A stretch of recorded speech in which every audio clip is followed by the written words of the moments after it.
ಎಲ್ಲರಿಗೂ ನಮಸ್ಕಾರ. ಭಾರತ ಸರ್ಕಾರದ ಸಂಸ್ಕೃತಿ ಸಚಿವಾಲಯ, ನವದೆಹಲಿ ಹಾಗೂ ರಾಷ್ಟ್ರೀಯ ನಾಟಕ ಶಾಲೆ NSD, national school of drama, New Delhi ಇವರ ಸಹಯೋಗದಲ್ಲಿ ಭಾರತ ರಂಗ ಮಹೋತ್ಸವ್ 2025ರ ಅಂಗವಾಗಿ ವಿಶ್ವ ದಾಖಲೆ ವರ್ಲ್ಡ್ ರೆಕಾರ್ಡ್ ಕಾರ್ಯಕ್ರಮವನ್ನು ಹಮ್ಮಿಕೊಂಡಿದ್ದು, ನಮ್ಮ ಪುಣ್ಯಕೋಟಿ ಕಲಾ ಕೇಂದ್ರ ಟ್ರಸ್ಟ್ ಬೆಂಗಳೂರು ವತಿಯಿಂದ ಭರತ ಮುನಿ ಬರೆದಿರುವ ನಾಟ್ಯಶಾಸ್ತ್ರದ ಕುರಿತು ಒಂದು ಕಿರುನಾಟಕವನ್ನ ಪ್ರದರ್ಶನ ನೀಡಲಿದ್ದೇವೆ. ನೀವೆಲ್ಲರೂ ನೋಡಿ ಆನಂದಿಸಿ, ಅಭಿನಂದಿಸಿ. ಪೂರ್ವರಂಗ ಮುಗಿಯಲಿದೆ. ಈಗ ನಾವು ಕಲಿತಿದ್ದನ್ನ ಅಭ್ಯಾಸ ಮಾಡಬೇಕು. ಇದೊಂದು ಹೊಸ ಪ್ರಯೋಗವಾಗಿರುವುದರಿಂದ ಇದರಲ್ಲಿ ಯಾವ ಸಣ್ಣ ತಪ್ಪು ಕೂಡ ಆಗಬಾರದು. ವಿಶ್ವಾಸವಿರಲಿ, ಕುಳಿತುಕೊಳ್ಳಿ.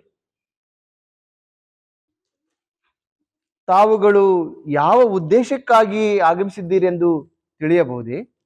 ಮುನಿವರಿಯರೇ, ತಾವು ನಾಟ್ಯಶಾಸ್ತ್ರವನ್ನು ರಚನೆ ಮಾಡಿದ ಕಾಲದಿಂದಲೂ ನಮ್ಮಲ್ಲಿ ಅನೇಕ ಪ್ರಕಾರದ ಪ್ರಶ್ನೆಗಳು ಉದ್ಭವಿಸಿವೆ. ಅವುಗಳಿಗೆ ತಕ್ಕ ಉತ್ತರ ಸಿಗಬಹುದೆಂದು ಅಪೇಕ್ಷಿಸಿ ನಾವಿಲ್ಲಿಗೆ ಬಂದಿದ್ದೇವೆ. ತಮ್ಮ ಆಗಮನದ ಉದ್ದೇಶವೇನೆಂದು ತಿಳಿಯಬಹುದೇ?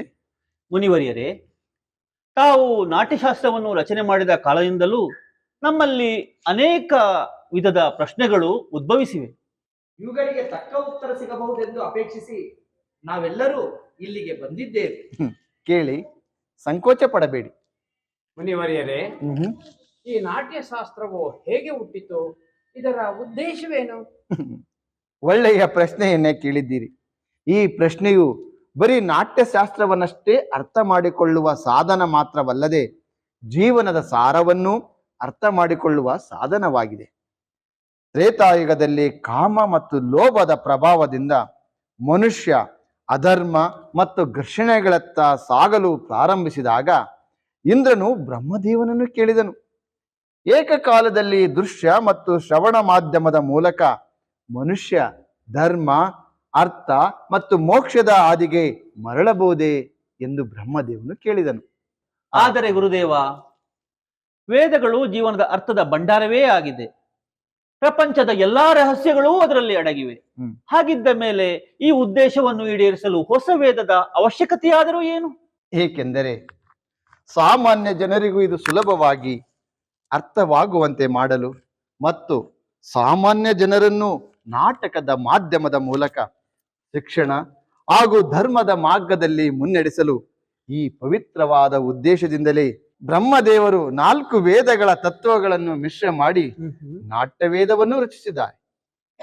4 ವೇದಗಳ ತತ್ವವನ್ನು ಅದು ಹೇಗೆ ಗುರುದೇವ? ಹೇಳಿ. ನಾಟಕದ ಮೂಲಕ ಈಗ ನೀವು ಯಾವ ಪಾಠವನ್ನ ಕೇಳುತ್ತಿರುವಿರೋ ಅದನ್ನು ಬ್ರಹ್ಮದೇವರು ಋಗ್ವೇದದಿಂದ ತೆಗೆದುಕೊಂಡಿರುವರು. ಹಾಗೆಯೇ ಈ ಸುಂದರ ಗಾನಕ್ಕೆ ಆಧಾರ ಸಾಮವೇದ, ಯಜುರ್ವೇದದಿಂದ ಅಭಿನಯ ಮತ್ತು ಅಥರ್ವೇದದಿಂದ ನವರಸಗಳನ್ನು ತೆಗೆದುಕೊಳ್ಳಲಾಗಿದೆ. ಹೀಗೆ 4 ವೇದಗಳ ಅಂಶಗಳನ್ನು ತೆಗೆದುಕೊಂಡು ನಾಟ್ಯಶಾಸ್ತ್ರವನ್ನ ರಚಿಸಲಾಗಿದೆ. ಹಾಗಾದರೆ ಗುರುದೇವ, ನಾಟ್ಯಶಾಸ್ತ್ರವನ್ನು ದೇವತೆಗಳಿಗೆ ಮಾತ್ರವೇ ರಚಿಸಲಾಗಿದೆಯೇ?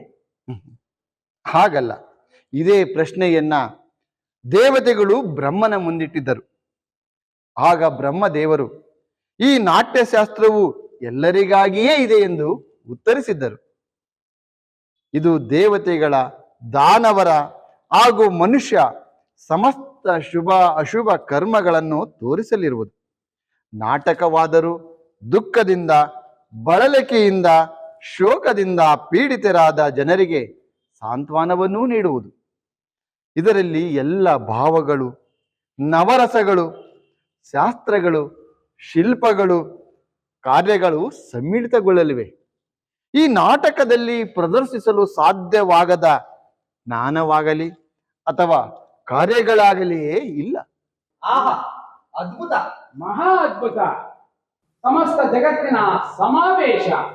ಲೌಕಿಕವು ಅಲೌಕಿಕವು ಸೇರಿದಂತೆ ಈ ಕಲೆಯು ಸಮಸ್ತ ಜೀವಗಳ ಭಾವನೆಗಳ ಪ್ರತಿನಿಧಿಸುತ್ತದೆ. ಸರಿಯಾಗಿ ಹೇಳಿದಿರಿ ಮುನಿವರರೇ.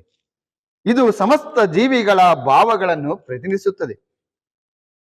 ಹೌದು, ನಾಟಕವು ಎಲ್ಲ ಕಲೆಗಳ ಉಗಮವೆಂದೂ ಹೇಳಬಹುದು, ಅಥವಾ ಎಲ್ಲ ಕಲೆಗಳ ಸಂಗಮವೆಂದೂ ಹೇಳಬಹುದು. ಮುನಿವರಿಯರೇ, ಹ್ಮ್ ನಾಟ್ಯ ಕಲೆಯು ಅದ್ಭುತ ಕಲೆಯಾಗಿದೆ.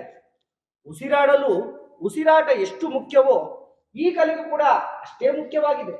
ಹೀಗಿದ್ದ ಮೇಲೆ ನಮ್ಮ ಸಮಾಜವು ಇದನ್ನು ಗಂಭೀರವಾಗಿ ಏಕೆ ಪರಿಗಣಿಸುತ್ತಿಲ್ಲ? ಕಲೆಯ ಉಪಾಸನೆಯನ್ನು ಅನವಶ್ಯಕತೆ ಎಂದು ಏಕೆ ಭಾವಿಸುತ್ತಾರೆ? ನಾವು ಕಲಾವಿದರಷ್ಟೇ, ನೀತಿ ನಿಯಮಗಳನ್ನ ರೂಪಿಸುವವರಲ್ಲ. ಕಲೆಯ ಆರಾಧಕರಷ್ಟೇ ನಮ್ಮ ಧರ್ಮ. ನಮಗೆ ಸಂಬಂಧಿಸಿದ ವಿಷಯ, ನಮ್ಮ ಕಲೆಯ ವಿಷಯದಲ್ಲಿ ನೀತಿ ನಿಯಮಗಳನ್ನ ರೂಪಿಸುವವರು ಗಮನ ಹರಿಸಬೇಕು. ನಾಟಕದ ಪ್ರಯೋಗಗಳಿಗೆ ಬೇಕಾದ ಅವಕಾಶಗಳನ್ನ ಉಪಯೋಗಿಸಲು ಬೇಕಾದ ಸಲಕರಣೆಗಳನ್ನ ಒದಗಿಸಬೇಕು. ನಾಟಕ ಕೇವಲ ಕಲೆಯಷ್ಟೇ ಅಲ್ಲ, ಅದೊಂದು ಸಮಾಜದ ಕನ್ನಡಿ ಇದ್ದ ಹಾಗೆ. ಇದು ಮನುಷ್ಯನನ್ನು ಸತ್ಯದ ಮಾರ್ಗದಲ್ಲಿ ನಡೆಸುವ ಸಾಧನವಾಗಿದೆ. ರಂಗಮಂಚವು ಜಾತಿ, ಧರ್ಮ, ಭೌಗೋಳಿಕ ಎಲ್ಲೆಗಳನ್ನು ಮೀರಿ ಸಮಗ್ರ ಮಾನವೀಯತೆಯ ಬಗ್ಗೆ ಮಾತನಾಡುತ್ತದೆ. ಇದು ಸಹ ರಂಗಮಂಚವು ಸಮಾಜದಲ್ಲಿರುವ ವಿಷಮ ಪರಿಸ್ಥಿತಿಗಳನ್ನ ದೂರ ಮಾಡಿ ಸಮಾನತೆಯ ಭಾರವನ್ನ ತರುತ್ತದೆ. ಇದು ನಿಸ್ಸಂದೇಹವಾಗಿ ಭೂಮಿಯನ್ನ ಸ್ವರ್ಗವನ್ನಾಗಿ ಮಾಡುತ್ತದೆ. ಎಂತಹ ಮಾತುಗಳನ್ನಾಡಿದಿರಿ ಗುರುದೇವ. ನಿಸ್ಸಂದೇಹವಾಗಿ ಮುನಿವರಿಯರೇ, ಕಲಾವಿಹೀನವಾದ ಸಮಾಜವು ಪಶುಗಳಿಗೆ ಮಾತ್ರ ಯೋಗ್ಯವಾದ ಸಮಾಜವಾಗಿರಲು ಸಾಧ್ಯ. ಇದೇ ಆಶಾಭಾವ ಹಾಗೂ ನಿರೀಕ್ಷೆಯಿಂದ ಸಮಾಜ ಕಲಾವಿದರಿಗೆ ಸಲ್ಲಬೇಕಾದ ಸ್ಥಾನಮಾನಗಳನ್ನು ನೀಡಲಿ ಎಂದು ನಾನು ನಾಟ್ಯಶಾಸ್ತ್ರವನ್ನ ಪಂಚಮ ವೇದ ಎಂದು ಕರೆದಿದ್ದೇನೆ. ಪಂಚಮವೇದ ಎಲ್ಲಾ ವೇದಗಳ ಜ್ಞಾನ? ಹೌದು ಋಷಿ ಮುನಿವರ್ಯರೇ, ನನ್ನ ರಂಗಕರ್ಮಿ ಪುತ್ರನು ನಿಮ್ಮ ಸ್ವಾಗತಕ್ಕಾಗಿ ತನ್ನ ಪ್ರಸ್ತುತಿಯನ್ನ ಕಾಯುತ್ತಿದ್ದಾರೆ. ನಡೆಯಿರಿ, ನಾವೆಲ್ಲರೂ ಹೋಗಿ ನೋಡಿ ಆನಂದಿಸೋಣ. ಆಗಲಿ ಗುರುದೇವ.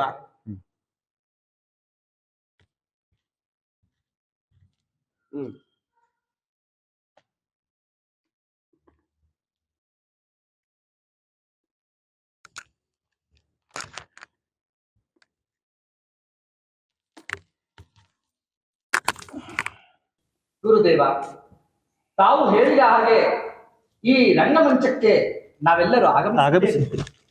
ಒಳ್ಳೆಯದು, ಬಹಳ ಒಳ್ಳೆಯ ಸಮಾಚಾರವನ್ನು ನಾವೆಲ್ಲರೂ ಕೂಡ ಕೇಳಿದ್ದೇವೆ. ಈಗ ನಾವು ಭರತ ವಾಕ್ಯವನ್ನ ನಾವೆಲ್ಲರೂ ಹೇಳೋಣ. ಹಾಗೆ ಆಗಲಿ. ರಾಷ್ಟ್ರವು ಅಭಿವೃದ್ಧಿಯಾಗಲಿ, ರಾಷ್ಟ್ರವು ಅಭಿವೃದ್ಧಿಯಾಗಲಿ, ಎಲ್ಲರ ಆಶಯವು ಈಡೇರಲಿ, ಎಲ್ಲರ ಆಶಯವು ಈಡೇರಲಿ, ಸೃಷ್ಟಿಯು ಆ ಆನಂದದ ಜಗದಲ್ಲಿ ಪೂರ್ಣವಾಗಿರಲಿ, ಆ ಆನಂದದ ಜಗದಲ್ಲಿ ಪೂರ್ಣವಾಗಲಿ, ಭೂಮಿಯು ಸದಾ ಹೂ ಹಣ್ಣುಗಳಿಂದ ಸಮೃದ್ಧಿಯಾಗಿರಲಿ, ಸದಾ ಹೂ ಹಣ್ಣುಗಳಿಂದ ಸಮೃದ್ಧಿಯಾಗಲಿ, ಮೇಲಿನ ಆಕಾಶವು ನಿರ್ಮಲವಾಗಿರಲಿ, ಮೇಲಿನ ಆಕಾಶವು ನಿರ್ಮಲವಾಗಲಿ, ಸಜ್ಜನರು ಸದಾ ನಿರ್ಭಯವಾಗಿರಲಿ, ಸಜ್ಜನರು ಸದಾ ನಿರ್ಭಯವಾಗಿರಲಿ, ದುರ್ಜನರು ನಾಶವಾಗಲಿ, ದುರ್ಜನರು ನಾಶವಾಗಲಿ, ಎಲ್ಲರಿಗೂ ಶುಭವಾಗಲಿ, ಲೋಕ ಸಮಸ್ತ ಸುಖಿನೋ ಭವಂತು, ಎಲ್ಲರಿಗೂ ಮಂಗಳವಾಗಲಿ. ಇದುವರೆಗೂ ನಾಟಕ ವೀಕ್ಷಣೆ ಮಾಡಿದ ಎಲ್ಲ ಸಭಿಕರಿಗೆ ಅನಂತ ಧನ್ಯವಾದಗಳು.